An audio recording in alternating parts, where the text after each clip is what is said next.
Biedrības par dzimto valodu aktīvisti Jevgeņijs Osipovs un Ilarions Girs, kur referendumā gribēja krievu valodai iegūt valsts valodas status Latvijā, pat labāk aktīvi popularizē kustību Ruskaja Zarjā.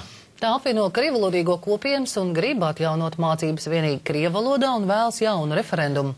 Lai arī Krievijas vēstniecība bijusi atturīga pret šādām aktivitātēm, Osipovu un Girsu šonedēļ sastapām iznākot no vēstniecības. Jevgeņijs Osipovs un Ilarions Girs šobrīd aktīvi popularizē kustību Ruskaja Zarjā. Tā zem saukļa, ja mūs nedzird, mēs panāksim to, lai mūs sajūt. Februārī izziņoja, ka Latvijai jāgatavojas vēl vienam referendumam. Kustība Ruskaja Zarjā veido komiteju, kas gatavos referendumam likumprojektu. Ar to Osipovs Girs ar atbalstītājiem grib atjaunot mācības krievu valodā, ļaut iedzīvotājiem izvēlēties, kādā valodā rakstīt ielu nosaukums, nelatviešiem vārdus un uzvārdus lietot bez latviskošanas un ļaut pareizticīgo svētkus atzīt par oficiālām brīvdienām. Sociālajos portālos Girs un Osipovs izplata uzsaukums, kas atbalsta Krieviju Ukrainas konfliktā un mudina Krievus Latvijā uz vēl nebijušu mobilizēšanos cīņai par savām tiesībām. Tapuši arī jauni uzsaukumi, arī video formātos. Šeit redzamais ir Krievijas partijas Roģina, politiskās padomas prezidija loceklis Fjodors Birjukovs.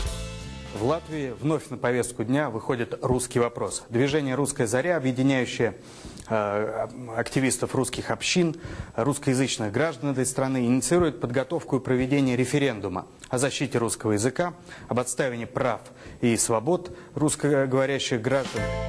Krievijas vēstniecība Latvijā vienmēr norobežojusies no līdzīgām tautiešu aktivitātēm, tomēr šonedēļ sastapām aktīvistus Osipovu un Giru tieši pie vēstniecības durvīm. Par satikšanos viņi šķiet nepārāk priecīgi.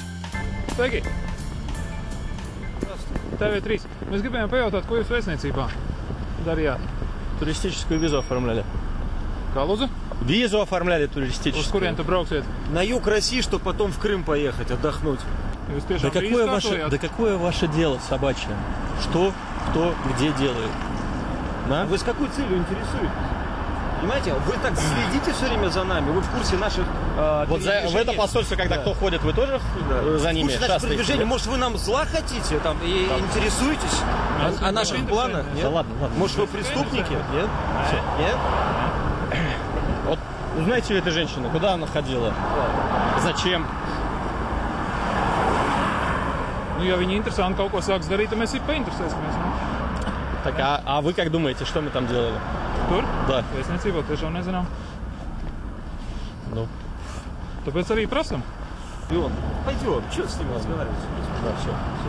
Labi, paldies. Veiksmīgs ceļojums.